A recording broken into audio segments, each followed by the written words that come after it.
So a quick update lang guys.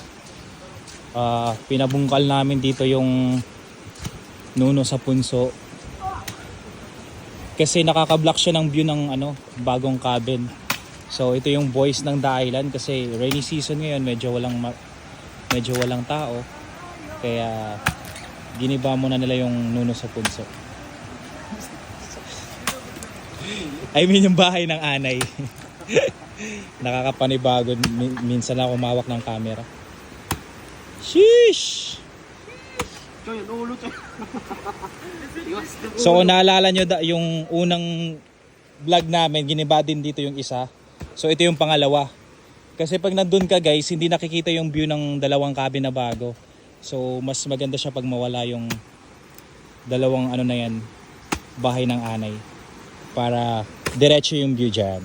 So ayan mga Bevs, dahil tag-ulan today at wala rin masyadong guest na pumunta, so naisipan ko na ipabungkal na lang sa aking mga stuff yung bungdo nga may puno ng nuno sa punso, yung punso. Anay, bahay ng anay. Bahay ng anay na may puno ng niyog. So yun yung pinabubungkal ko sa kanila para maging patag yung place sa front ng bago nating mga cabins. Kasi para mas lalong maganda yung area doon.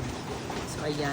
Para sa akin kasi yung place na may mga bahay ng anay, pwede pa latagan ng picnic mat, pwede latagan ng tents.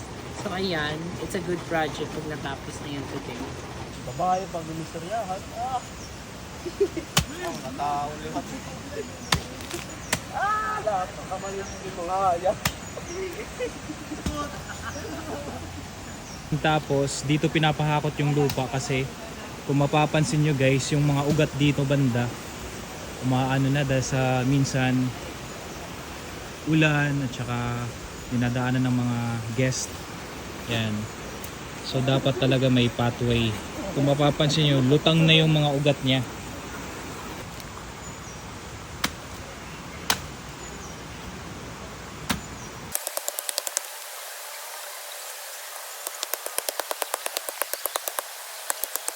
And so ayun, nilagay na rin nila creamer for you. Dapat pinatawa yan, hindi tinawag. Ayaw pag minute. Ayusin mo, nagtatrabaho tayo. Nilagay na rin nila creamer for yung river rocks doon sa ating mga bagong cabins. So ayan, ang ganda-ganda na guys. I'm so excited.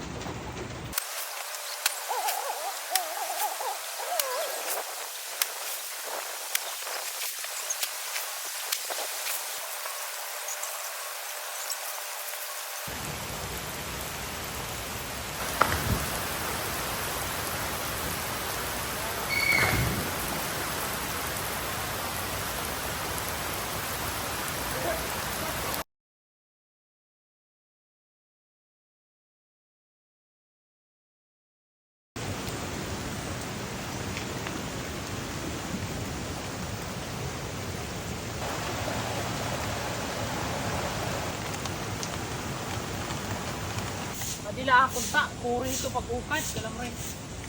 Patay ak. Kay Aden mga boys. Ayaw at to. Maupay niya kayo, maupay bukat. Guys, ngayon magtatanim kami ng mga tanaman. 1 plus 1. Ano yun? Pinagamit ko to dito sa shampoo shower. So ngayon, it's time to multiply to different places.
nakabung ka dyan. Ano ko, Bagan Valley, Indonesia. Yan, kaya sa mga gusto magpa-design dyan ng mga resort, alam nyo na kung sino kukontakin nyo, mga bayot.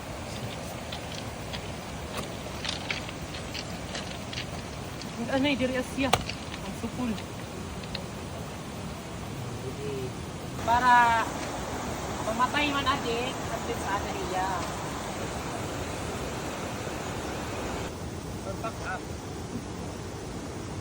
Maupay ni kasi yan, iya kasi puno, diri gano'n ni kaano. At iya dahon nga tanan adi haigbaw. So ang dating niya hindi makalat. Kaya ito yung naisip ko itanim.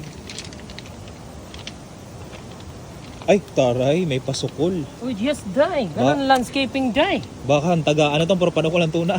Taga Dar. DPWH, taga Char.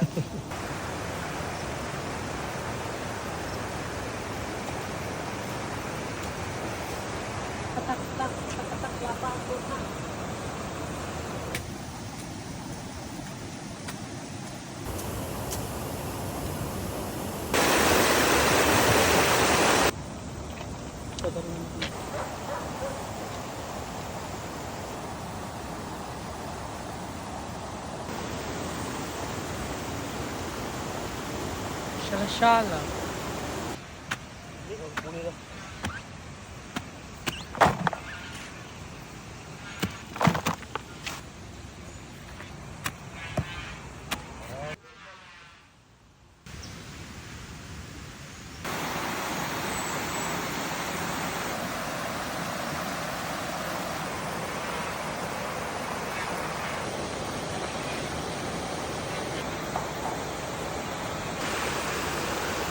So guys, ayan, today, nakapag-decide na kami na tanggalin din yung mga pinagputulan ng mga niyog dito sa may bonfire area. Kung nakikita nyo sa likod ko, andun na sila, tinatrabaho na yun. Kasi nabablock yung view, yung kagandahan ng view at sayang yung space na po pwede pa sanang latagan ng picnic mat, latagan ng camping tent, sayang yung space. Ayan, kung makikita nyo, ang ganda na. Dati kasi naka-block dyan yung pinagputulan ng niyog, tapos yung mga pananim. Kaya ayan, ang ganda na ngayon guys.